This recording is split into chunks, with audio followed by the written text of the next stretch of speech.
Halo Demiters, ketemu lagi dengan saya Bung Demit di channel Jurnalis Demit. Sebelumnya saya ucapkan selamat datang dan selamat bergabung bagi kalian yang baru pertama kali berkunjung ke channel ini. Dan terima kasih bagi Demiters yang selalu setia mendengarkan cerita-cerita Bung Demit. Tidak lupa juga Bung Demit mohon dukungannya dengan subscribe, like, komen, dan share. Dan juga jangan lupa nyalakan tanda loncengnya agar Demiters selalu mendapat update cerita-cerita terbaru dari Bung Demit.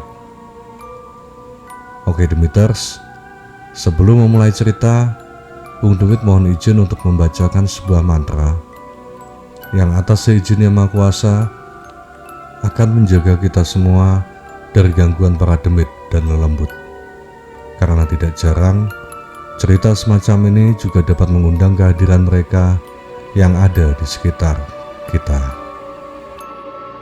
Hong wilaheng sekaring bawana langgeng, kun kanikun ingsun kun, kowe komo salah, ojo angganggu gawe, aku ratu ning kun.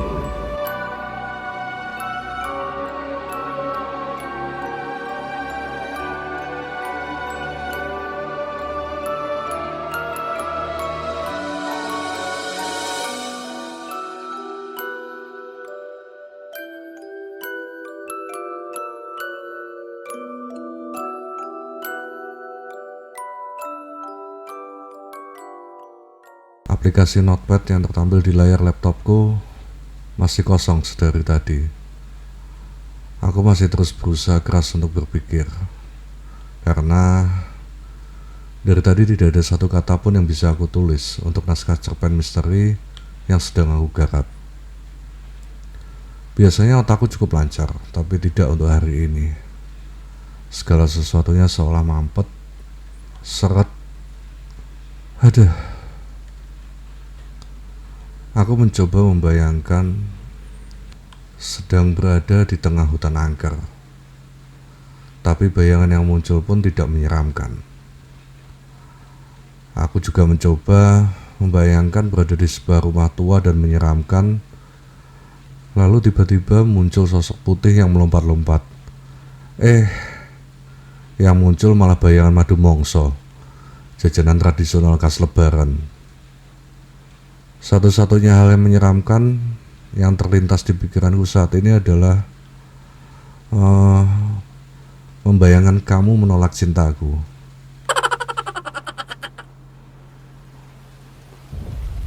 Tiba-tiba hujan turun cukup deras, dan aku mendengar suara air hujan seakan berirama. Sesekali disaut dengan suara geluduk dan cahaya kilat.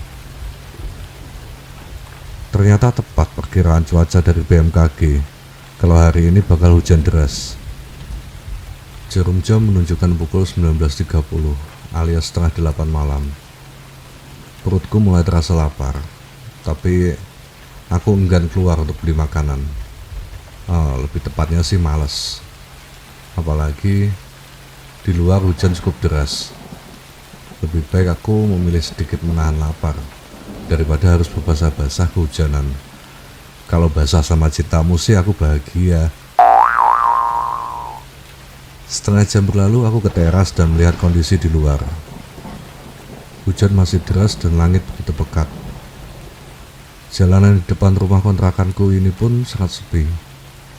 Hanya sesekali ada motor atau mobil yang lewat. Padahal biasanya jalanan itu cukup ramai, karena itu jalanan utama yang menghubungkan dengan perkampungan sebelah. Ya, sepertinya hujan kali ini bakal lama. Sementara cacing-cacing di perutku sudah mulai demo gara-gara kekurangan asupan gizi. Akhirnya aku pun mencoba untuk memesan makanan melalui aplikasi ojek online. Tapi beberapa kali pesananku ditolak. Ya, mungkin mas-mas ojek online juga enggan terima orderan di tengah hujan sederas ini. Terus gimana ya? Aku bisa kurus kelaparan kalau begini caranya. Padahal sudah dengan susah payah aku menggemukkan badan dan jelas menghabiskan banyak biaya. Biaya buat makan maksudku. Dan Kalau aku kurus, terus orang tuaku nggak mengenali aku lagi gimana? Wah, bisa jadi cerita horor itu. Aku pun langsung mengambil jaket dan menyambar kunci motor di atas meja. Setelah mengunci pintu rumah, aku menuju ke garasi kecil di samping rumah, tempat sepeda motorku terparkir. Tapi hembusan angin dingin dipadu dengan percikan air hujan membuat semangatku mengkerut kedinginan, dan sukses membuatku mengurungkan niat untuk keluar mencari makan malam. Suasana malam ini terasa benar-benar berbeda dengan malam-malam yang lain. Atau mungkin hanya efek kelaparan aja ya. Aku pun kembali masuk ke dalam rumah. Aku melihat jam dinding masih menunjukkan pukul 8:30 lewat sedikit. Dan aku duduk lagi depan laptop. Tapi tiba-tiba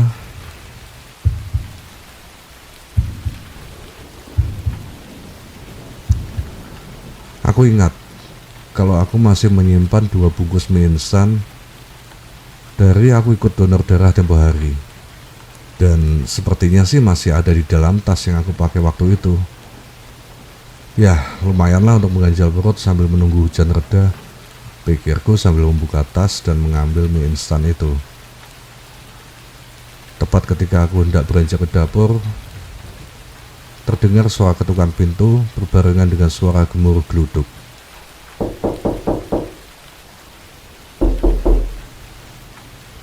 Hais, siapa sih hujan-hujan gini kesini ya? Pikirku heran sambil berbalik arah menuju pintu depan. Dan saat aku membuka pintu, aku melihat sahabatku Lala berdiri di depan pintu. Loh, lah? Ngapain kamu hujan-hujan kesini? Tanyaku keheranan sambil celingukan melihat keluar dan mencari tahu bersama siapa dia kesini. Dan aku tidak melihat seorang pun. Kamu sama siapa kesini? Tanyaku lagi. Setelah aku perhatikan wajah cantik sahabatku ini terlihat pucat dan basah kuyup.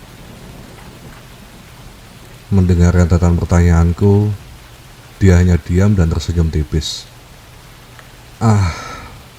Senyum yang dulu pernah membuatku kelepek-kelepek jatuh cinta dan masih aku kagumi sampai saat ini. Ya, dulu waktu masih SMA di Madiun, aku dan Lala memang sempat berpacaran. Hanya beberapa bulan memang. Tapi kemudian aku memutuskan hubungan kami itu karena aku merasa minder. Dia cewek idola di sekolahku, tapi aku cuma cowok cupu yang gak punya banyak teman. Selain itu, dia anak bungsu orang paling kaya di Madiun. Aku masih ingat dia sangat marah saat aku memutuskan hubungan kami. Dia sama sekali gak mau aku ajak bicara, gak mau menyapaku. Sampai beberapa bulan sebelum kelulusan SMA baru hubungan kami membaik. Dan kami sepakat untuk bersahabat. Lulus SMA kami berpisah. Dia kuliah di Surabaya dan aku kuliah di Solo.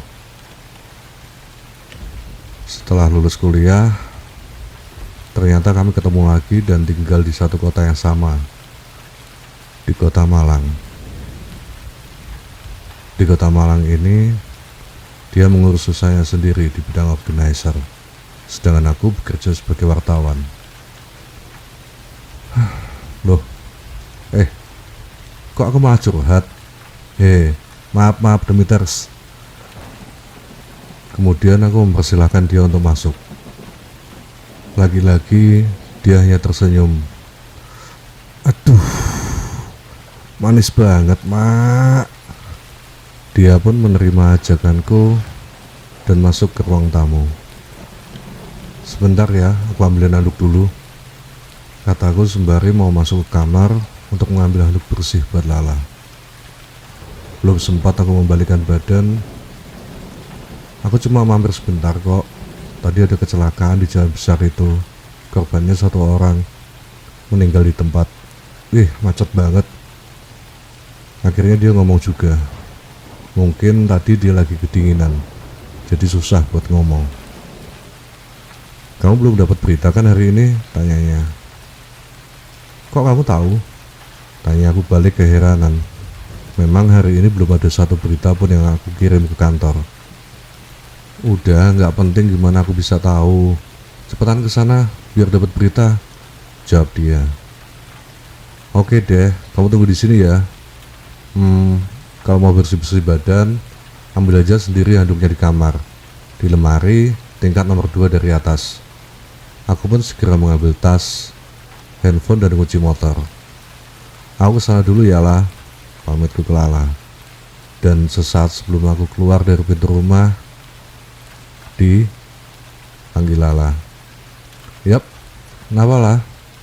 Aku menoleh ke arahnya. Dia hanya menggelengkan kepalanya pelan dan berkata, hati-hati ya. Siap bos, jawabku sambil tersenyum. Tapi entah kenapa aku merasa pandangannya Lala saat itu begitu kosong dan murung. Kenapa perasaanku jadi gak enak ya? Sudahlah. Aku pun bergegas mengambil motor, menyalakan mesinnya dan memacu motorku menuju lokasi kecelakaan. Dan benar saja, di pertigaan jalan raya yang berjarak hanya sekitar 800 meter dari rumah kontrakanku, aku melihat banyak orang berkerumun. Ada seorang polisi yang dibantu oleh beberapa orang sedang mengatur lalu lintas, mengurai kemacetan. Aku pun memarkir motorku di pinggir jalan, di depan sebuah minimarket. Ada apa ya pak? Tanyaku kepada bapak-bapak tukang parkir di minimarket tersebut. Kecelakaan mas, motor ditabrak sama truk. Bapak tukang parkir itu menjawab sambil telunjuknya mengarah ke kerumunan orang dan ke sebuah truk berhenti tak jauh dari kerumunan tersebut. Oh alah, matur nuwun nggih pak. Aku pun langsung bergegas menghampiri kerumunan orang yang ditunjuk oleh bapak tukang parkir tadi. Pecahan kaca dan serpihan bodi motor tampak berserakan di tengah jalan yang basah ini. Permisi, kataku sambil menyeruak orang-orang yang sedang mengerumuni tubuh yang tergeletak di tengah jalan. Tubuh itu ditutupi beberapa lembar kertas koran yang sudah basah dengan darah dan air hujan. Aku pun langsung mengambil beberapa foto korban dengan menggunakan handphoneku. Dan jantungku berdetak kencang ketika salah satu lembar koran penutup tubuh itu menyingkap terhembus angin. Baju itu, aku merasa gak asing dengan baju yang dikenakan oleh korban. Tapi sama seperti bajunya siapa ya? Aku berusaha mengingatnya. Ketika aku tengah berusaha mengingat, sebuah mobil double cabin polisi tiba di lokasi. Dari dalam mobil tersebut turun 3 orang polisi dan aku mengenal salah satunya. Aku pun beringsut dari tempatku di antara kerumunan orang itu dan berjalan mendekati polisi yang aku kenal tersebut. Selamat malam Mas Bondan, sapa aku. Loh, Mas Adi, sudah di sini Mas, jawab Bribka Bondan. Kami pun bersalaman. Lapor Dan, salah seorang polisi yang lain. Korban bernama Maya Belinda. Alamatnya, maaf Pak, siapa tadi namanya? Aku langsung memotong kata-kata polisi tersebut. Maya Belinda, jawab polisi itu sambil menatapku dengan pandangan bertanya-tanya. Seketika jantungku berdetak sangat kencang mendengar nama itu. Boleh saya lihat identitasnya? Sedikit ragu, polisi itu menyodorkan kartu identitas korban kepadaku. Langsung aku ambil dari tangannya dan tiba-tiba otakku serasa kosong. Tubuhku sedikit limbung setelah melihat foto di kartu identitas tersebut. Maya Belinda, Lala. Itu nama lengkap Lala. Dan foto di kartu identitas itu jelas fotonya Lala. Lalu siapa yang ke rumahku tadi? Aku langsung menolehkan wajahku ke arah tubuh yang masih tergeletak pasrah itu. dan bersamaan dengan angin berhembus cukup kencang, membuat kertas koran yang menutupi bagian wajah korban tersingkap dan lepas. Terlihat jelas wajah yang hampir separuh terkoyak berdarah, tapi aku masih sangat bisa mengenali separuh lebih bagian lain wajah itu. Lalu siapa yang ke rumahku tadi? Siapa yang masih aku lihat senyumnya tadi? Sesaat aku terhuyung dan entah apa yang sedang aku pikirkan. Mas Adi baik-baik aja? Mas Adi kenal korban tersebut? Tanya Mas Bondan sambil menepuk bahuku pelan.